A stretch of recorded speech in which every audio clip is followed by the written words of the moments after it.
I am the chemistry tutor Aparna Sharma, and we are going to continue the chapter Atomic Structure, which we started yesterday. Hope you are all able to see my screen. And this is our website play6.com. If we go to practice, we are having different packages available. Since now we are doing a crash course of NEET, we need to go to NEET Premium, which has all the subject test papers. If you go to individually the subject, that will have chapter wise test, and if you go to NEET full test, it is a complete 3-hour test paper. There are 15 test papers which is prepared by Play6 tutor, and you are having 22 test papers which is nothing but the previous year paper.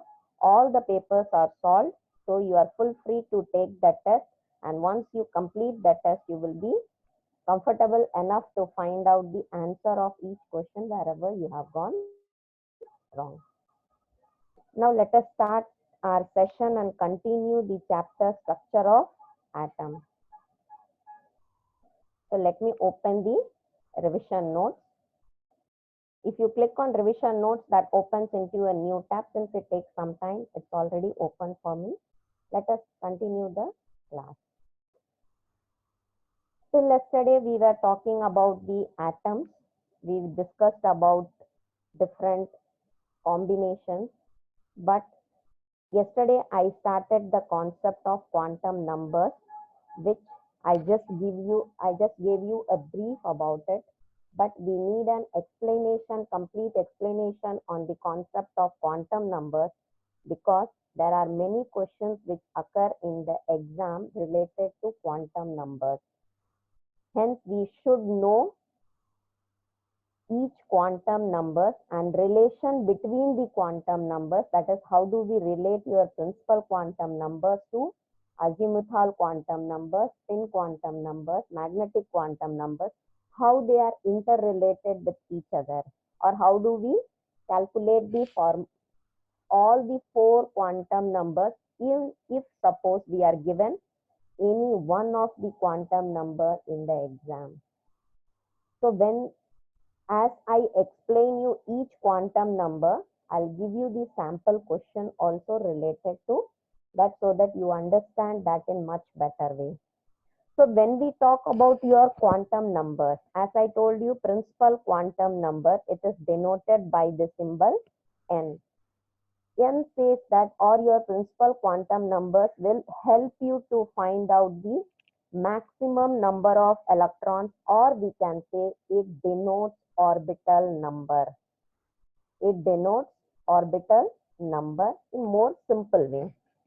Or you could even say that it represents your shell number of the electron. Hence, if we are given the value of your n, suppose if I say 2, 3, 4, whatever, if I am given the value of n, how could I calculate the maximum number of electrons in a shell? Because as I told you, nucleus in the center and electrons are revolving around the nucleus. And that we have discussed that it is the energy level.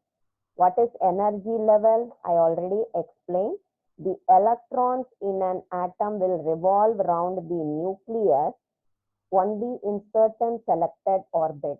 So when it is revolving around a selected orbit, that means each shell should have its own capacity to accommodate the electrons.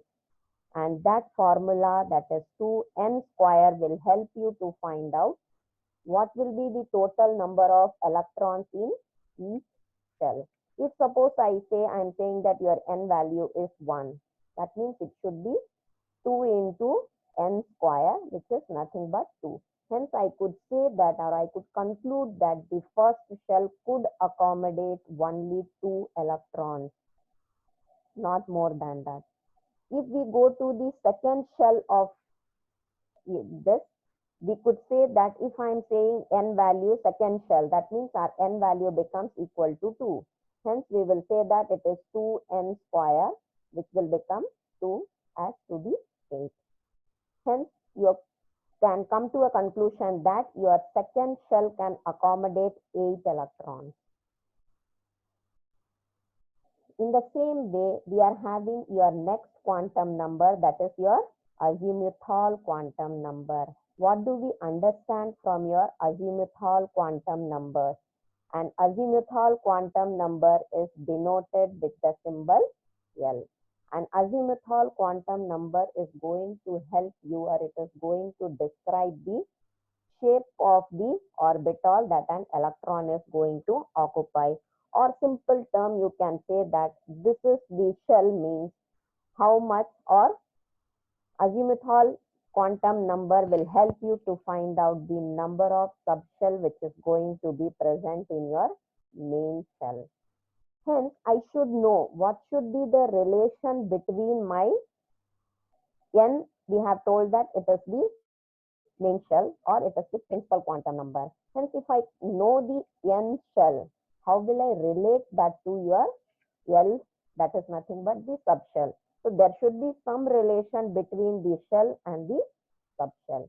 Hence, the formula says for that is, we are having the number of subshell and it will take up the value from 0 to n minus 1. You will have a relation for your azimuthal quantum number as what if they have given you the value of n. For example, let us say that I have given you the value to be for n to be equal to 1.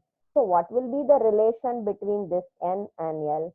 The relation says that L will always be equal to, or L is starting from 0 to n minus 1. Thus, if we are saying n is equal to 1, that means L will take up the value to be 0. 1 minus 1. So you can conclude from this is L, when your n value is equal to 1, your L value is 0. And that subshell, it is given a name, and we say that when your value of L for 0, L for L is 0, we say that it is s orbital. Or in detail, in coming chapters, about each subshell we study SPDF. So if I say my n value is equal to 2, if n value is equal to 2, you need to calculate your L to be 0 to n minus 1. So if I say that n is equal to 2, 0 to n minus means include 0, 0, 1, n minus 1 up to. Hence you will say that it is n minus 1. So P takes up 1, D. In the similar way, you can calculate. How do we relate our magnetic quantum numbers to the azimuthal quantum number or your principal quantum number? We should know the relation as your magnetic quantum number is related to azimuthal quantum number with a formula or with a relation. You could say whatever is the value of your L, you have to take it as minus L to L, minus L to L. So hence, if I am saying my P value, let us take that L value, I have given it to be equal to 1. If I give L is equal to 1, I should say that P will be equal to minus L to L, minus L, 0 and 1. Do not forget minus L to L or minus L to plus L. If you say 0 comes in between. Hence, you have to consider 0 also for your magnetic quantum number. And this magnetic quantum number will help you to determine the orientation, that is preferred orientation, you will be able to find out. And the last quantum number is your spin quantum number. We do not have much detail or any calculation for that, because you know it will rotate either clockwise or anti-clockwise. So if I say clockwise, it will take it as to be equal to plus half, and if you are saying anti-clockwise direction, it will take up to be equal to your minus half. There is no much formula or any relation we need to calculate related to that. So if you are saying quantum numbers, we should know each and every quantum number, what it is and how it is related with each other. And based on your quantum numbers, I'll just give you a sample how the questions will be, because it is one of the important formats on which basis they ask the question. That is very important. They may give you the value of your n, they may give you the value of your L, they may give you n, it depends. So suppose if I say a question as they have given us which of the following set of quantum numbers are not allowed. If I say n is equal to 3, L is equal to 2, your ml value, ml some places it is given as only m, some places it is denoted as ml, that is for your magnetic quantum number, and spin doesn't matter, plus half and your minus half. So if a set of quantum numbers is given to you, you should be able to predict that which quantum number cannot form a combination. So we should always remember that the set of quantum number has to follow certain rules. That is, your principal quantum number n value, it should always be positive. It should always be positive.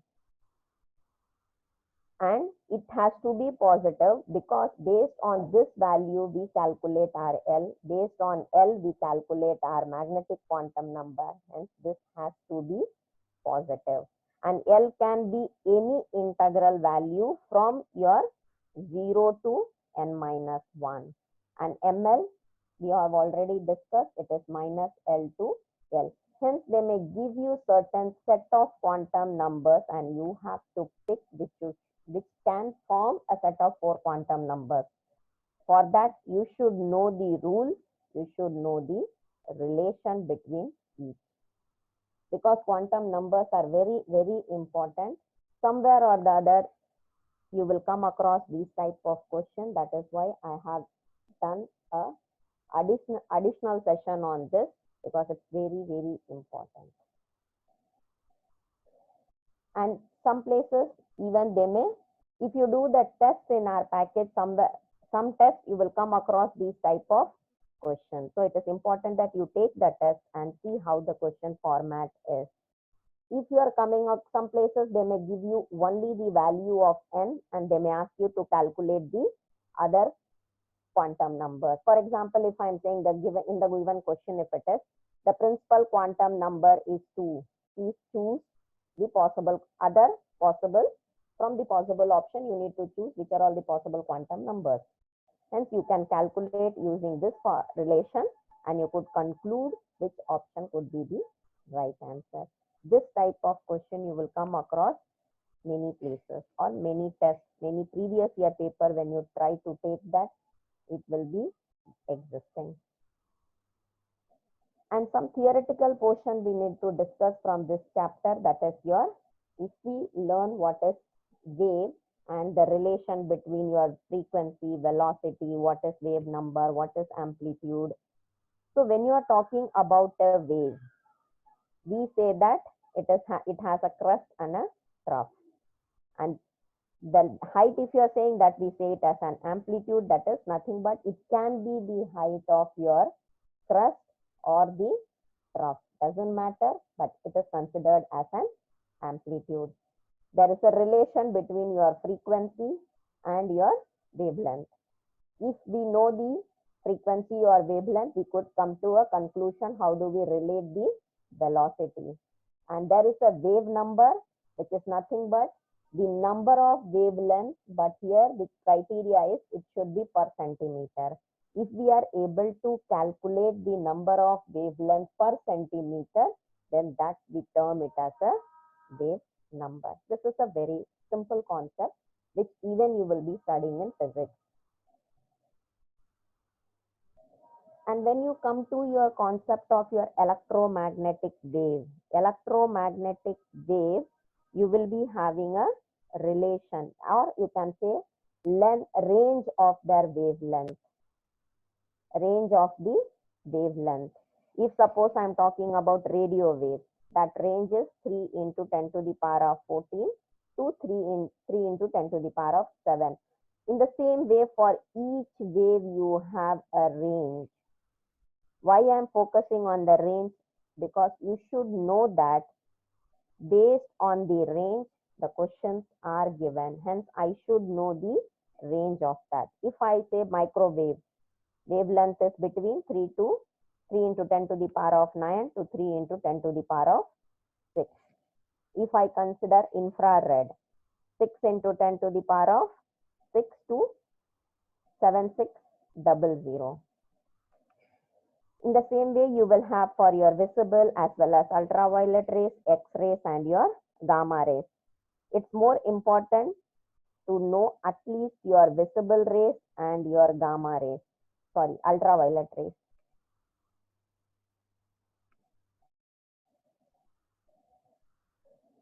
And your X-rays is between 150 to 0.1.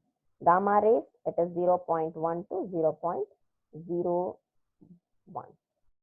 These are all the range of their wavelength, and the unit I have not written, it should be in angstrom. So when you are talking about the range, why it is important? Because we have to calculate the atomic spectrum of your hydrogen atom, because everywhere you will come across question related to your series. Based on your value of the wavelength, you need to calculate in which series it will come. If I say series, you would remember atomic spectrum of your hydrogen atom.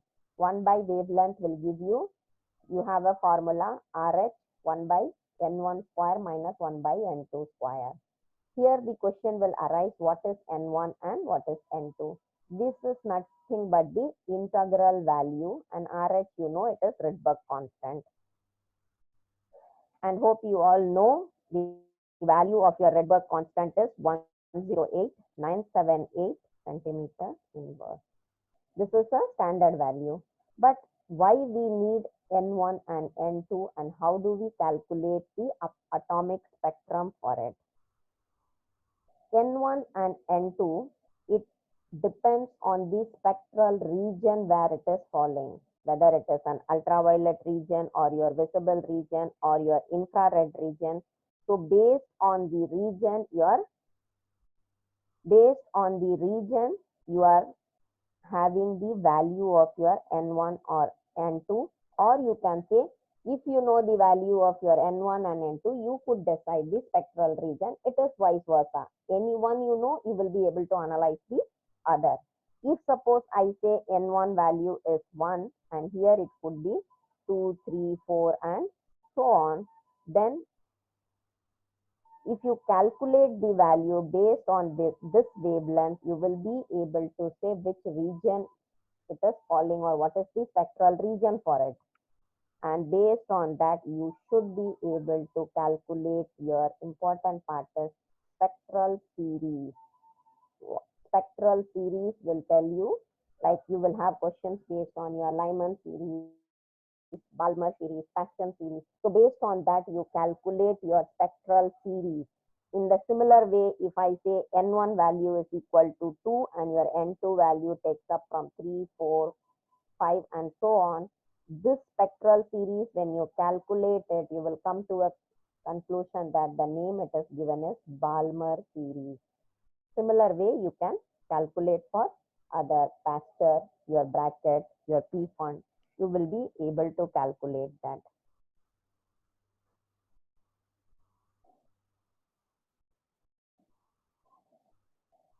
And next you need to study about photoelectric effect. What does it mean?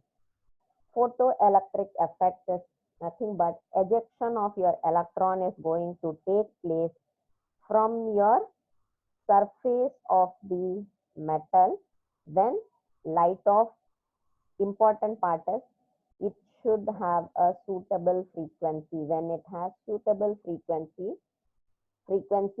then only electrons can be ejected. And maximum frequency required for ejection or maximum frequency which you will require for ejection is nothing but your threshold. That term you call it as your threshold frequency. So when I say your that is minimum frequency which we require for ejection of electrons, we say that term as your threshold frequency.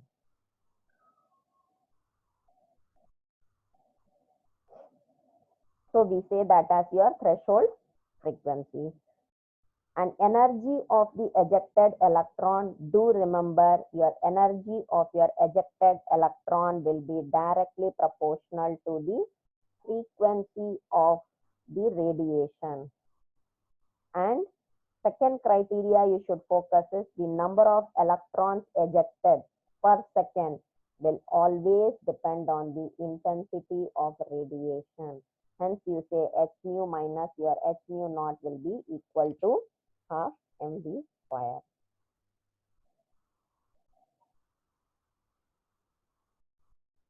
And next is your Planck's quantum theory. According to your Planck's quantum theory, it's very simple to remember. Just this formula is important there. That is why I have highlighted only the formula. Do remember the energy of your quantum will be directly proportional to the frequency of the radiation. And when we say E is equal to h mu, as we all know, h is nothing but it is the Planck's constant and mu is nothing but the frequency of radiation. And h, this is a standard value, hence you should remember what is the Planck's constant. And do focus the unit of your Planck's which you are using it. And next we have to talk about your de Broglie, that is he derived a relation between your wavelength and momentum of your matter, and the relation says as lambda is equal to h mu. What does it say? It is lambda is equal to h mu. So de Broglie's relation is lambda is equal to h mu. Angular momentum, you can relate it to your, you could relate it to your relationship says that de Broglie lambda is equal to h by. And one more atomic model which we should study is your Bohr's atomic model. Angular momentum, it is nothing but integral multiple of your h by 2 lambda, and energy you could calculate as E2 minus E1. E2 minus E1 is equal to h mu. And radius of your nth orbit, you could say that it is your 52.9 into n square by z cm, and energy of your nth orbit also. So do remember the formulas which you need to remember so that it will be helpful for you to calculate the sum.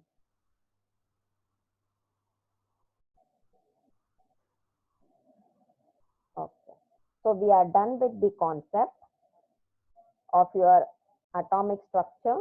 Let us do a test and analyze how much we have understood. If you go to chemistry, we have chapter-wise test. It is better that as and when you study the chapter, try to take the test so that you could feel how much you have understood.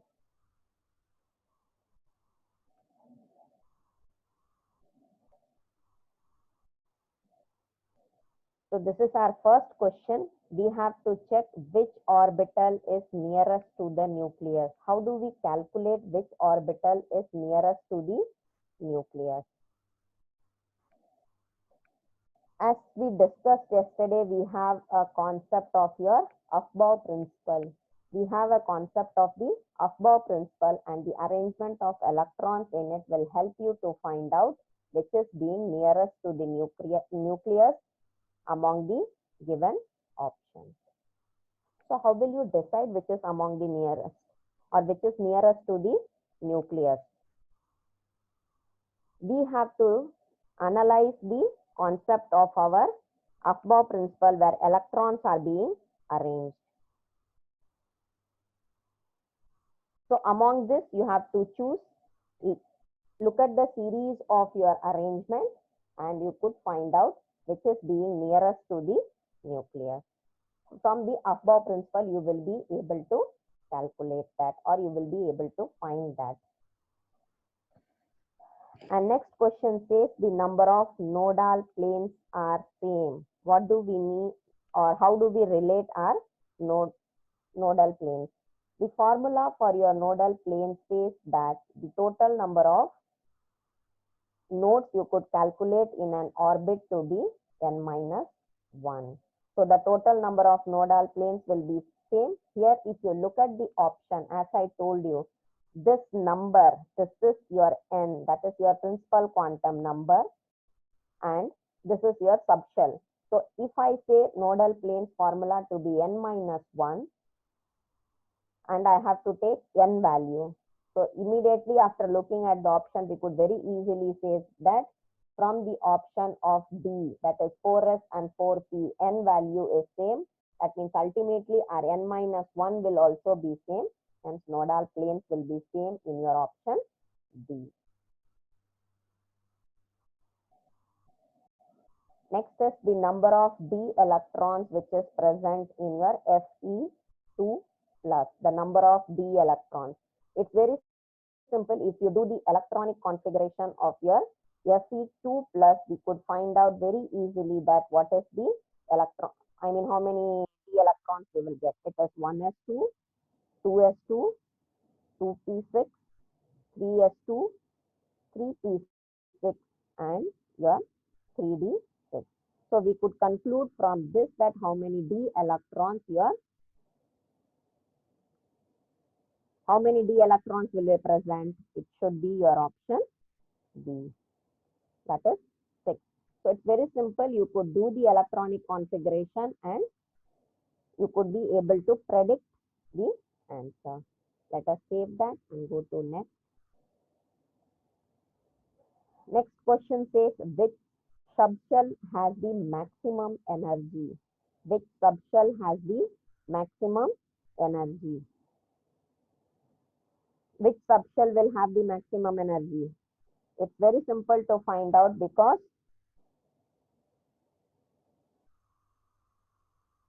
as based on our above principle, if you do the arrangement, above principle has its own order, or you can say that n plus 1 value you will be able to calculate. So maximum energy based on the above principle, if you are making an arrangement, if you are checking that arrangement, you could come to conclusion that option C will be the right option. And the next question says, which electronic level would allow a H atom to observe a photon, but it will not emit a photon? The condition is, which electronic level should allow an H atom to observe a photon, but not an emit a photon? From the question itself gives an answer. It is a self-explanatory question. If I talk about ground state, that is at level 1, H atom, it will have the tendency to observe the proton. But since it is being at the ground level, it cannot emit a photon. That means it can reach to a higher level by observing photon, but there is no lower. That means it cannot emit photon because it's already at the initial. So immediately you can come to a conclusion that it is your 1s. You do not need any solving, and please focus on the time. These type of question we are supposed to take fraction of second to answer, so that we are able to save our time for numericals, the question which needs solving. We need to focus and we have to quick in answering these type of simple questions. Let us save that and go to next. The correct ground state electronic configuration of chromium atom. So it is important that you know the atomic number of your chromium. And if you are doing a simple electronic configuration for the chromium atom, we will be able to calculate that very easily. So if I am doing a electronic configuration, chromium atomic number of chromium is 24. And if you do an electronic configuration for this, it should be 1s2, 2s2, 2p6, 3s2, 3p6, 3d5, 4s1. So as you know, this portion takes up the electronic configuration of argon. Let us check 3d5, 4s1 where it is. We have in our option 1. So option 1 should be the right answer. Let us save that and go to next. Which of the following has maximum number of unpaired electrons? Which of the following has maximum number of unpaired electrons? It's important. So please, we have to do a simple step, that is, we have to do the electronic configuration of each one given in your option. Like if I say Mg2 plus, we have to find how many number of unpaired electrons, how many in each. That is your titanium. We have next option is B3 plus, Fe2 plus. So when we are doing an electronic configuration for each, you will be able to find out the number of unpaired electrons in each option. Currently, I am just giving you the the number of unpaired electrons in Mg2 plus will be 0. Ci3 plus, you should get it around, that is, it will be equal to 1. V3 plus it is 2, and Fe2 plus it will be 3. So among the given option, they have asked us which of the maximum number of unpaired electrons. That means maximum number of unpaired electrons is present in iron. Let us save that and go to next question. Magnetic moment of V, CR, Mn are XYZ respectively. Hence, we have to say the order, because based on the option, how it is related with each other, we should be able to say that. So when we are saying the magnetic moment, they have asked, hence we should know how the magnetic moment is related to the, or what is the relation between the maximum moment and the unpaired electrons. There is a relation between the maximum movement and the unpaired electrons. How do we relate that? There should be a relation. Hence, we say that magnetic moment, you have a formula in order to analyze this. We could say simple. Magnetic moment is mu, and that is your root of n into n plus 2. And n is nothing but the number of unpaired electrons. It is nothing but the number of unpaired electrons. So when I say magnetic moment of VCRMN, you could substitute, and that is, you can calculate the maximum number of unpaired electrons in the given option, substitute in place of n and calculate for each given option. That is, and here you need not do, or you need not worry, because already they have given you the atomic number. Hence, doing the electronic configuration becomes much simpler, and it will be easy for you to find out the number of electrons. And when you find out the number of unpaired electrons, you could easily substitute in this and you could reach to a conclusion. And when you calculate, we will have 3.873 as their magnetic moment, CR get 6.92, and your next option is Mn, that will take up the value 5.91 respectively. It is given. So when it is given, or this portion you will get on calculating by substituting the number of unpaired electrons to this value, n value, find out the number of unpaired electrons, substitute, You will reach to this answer, and from this you can conclude that our option will be C. Next, magnetic movement of FeA plus is 24. They have given, hence number of unpaired electrons, and you need to calculate value of A. Do not get confused what is value of A, because see, they have used FeA plus. So if I calculate the number of unpaired electrons for this, just now we have discussed the relation between an unpaired electrons and the magnetic moment. So once if you calculate that, it says magnetic moment is your, we have written the formula, mu is equal to root of your n into n plus 2. This they have given it to be equal to root 24. That will be equal to your n, we do not know, n plus 2. Root you can cancel. 24 is equal to n into n plus 2. So when I say 24 is equal to n into n plus 2, you could calculate your n value from this and you will get it to be 4.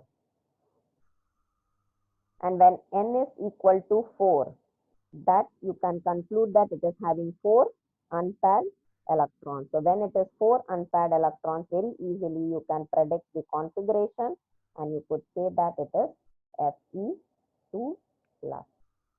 So the first value it is 4 and your A. Do remember they have asked first is a number of unpaired electrons. You could very easily choose your option 2, 4, but this will be wrong one, because first they have asked number of unpaired and then the value of A. The option B is also correct, but it is in vice versa indicated. It is A. If you answer your B, that means the answer will be taken as number of unpaired electron is 2 and value of A is 4, which will be a wrong one. We need to give option A, because they have asked first as number of unpaired electrons and next the value of A. Hence your answer will be 4, 2. Let us save and go to next. Which of the following has highest magnetic moment? The option they have given, here also you could apply your same relation, that as their number of unpaired electrons and their magnetic moment. So which is having the highest number of unpaired electrons, that will have the highest magnetic moment. There is a direct relationship between your magnetic moment and your number of unpaired electrons. So it will be very simple that from the given option you should calculate, or you should find out which are all having the, what is the number of unpaired electrons present in each option, and you could conclude whichever has the more number of unpaired electrons, that will have the highest magnetic moment. So here if you choose from this option, Mn3 plus will have 5 unpaired electrons. Hence you could conclude that this will have the highest magnetic moment. That is a relation between your unpaired electrons and your magnetic moment. Let us save and go to next. Here it says that we have to, it says the magnetic movement of an electron in an atom is given by, this is the direct formula which we were discussing till now. Previous questions were solved using this formula, hence your option will be A. It is well known.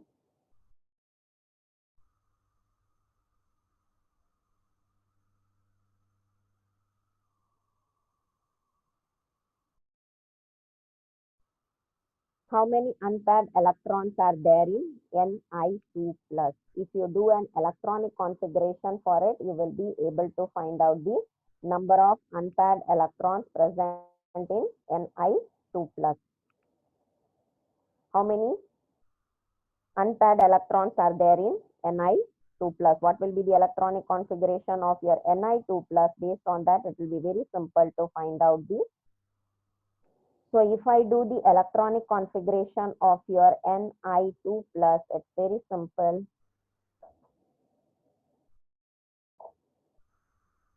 Ni2 plus will say as 1s2, 2s2, 2p6, 3s2, 3p6 and 3d8. So when you are doing an electronic configuration, you should be able to find out that your Ni2 plus is having 2 unpaired electrons. You could see here it is 3d8. D will accommodate 10 electrons, hence it is having 2 unpaired. Hence our option should be D is the right option. Let us save and go to next.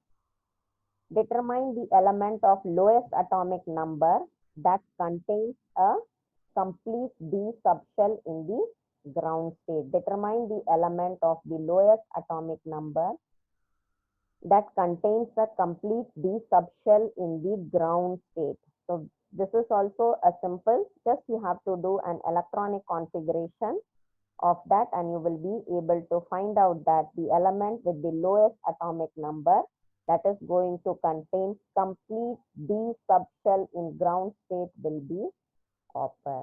How do we say that?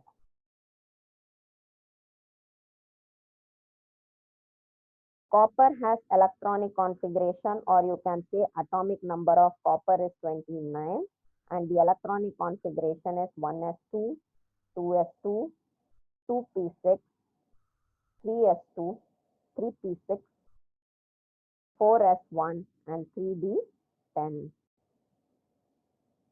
So it is due to your field stability that we could conclude that copper will always achieve when electron is jumping to d orbital and it is a fully filled stability. Hence you could say that the element with lowest atomic number, please switch off your video.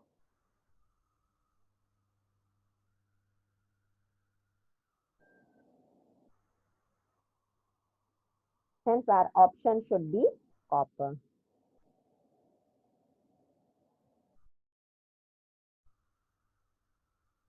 You could see here that there are 3 questions which are red. That means we would have solved or I would have not saved the answer. Let us go back to those questions. We have discussed. Let us save that answer. I would have missed to save it.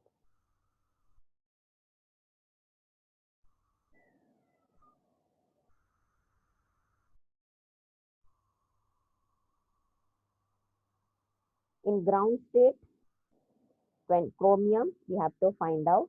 So this will also be very simple to find out because just you have to do an electronic configuration and you will be able to predict the answer. And that is having 14 electrons has spin in one direction and 10 electrons they will be having in the other direction. So when I do an electronic configuration of your chromium, it is 1s2, 2s2, 2p6, 3s2, 3p6, 3d5. So 15 electrons, you will come to a conclusion that it is in one direction. That may be clockwise or anti-clockwise, that we cannot predict. And the rest 9, you will have it in other direction. So if this is clockwise, the other will be anti-clockwise. If this is anti-clockwise, then the other will be clockwise. Hence, we could say that you will have 14 electrons that will be spin in.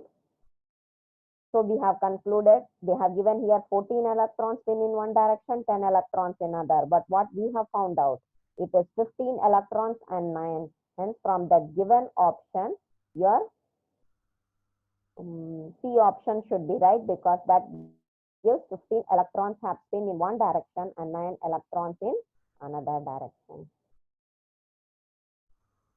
So we have completed the test, all the questions. There is some technical error because of which even though I have saved the answer, but it is still indicating red. Let us not worry about that and find out. Let me give end test.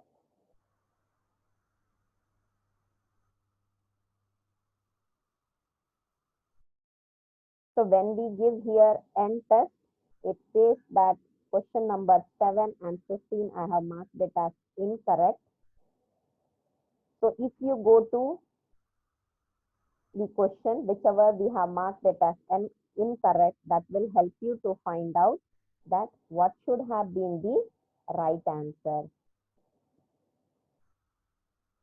So each question we could go and say that which is the, or we will find out the right answer. I think I said copper, but by mistake I clicked it on C. It is your copper. So we have marked the answer, and if you go to the question which you are wrong, you will be able to find out the right answer with explanation, which will be very useful for you to find your own mistake and learn the right answer. So by this, your chapter atomic structure is completed.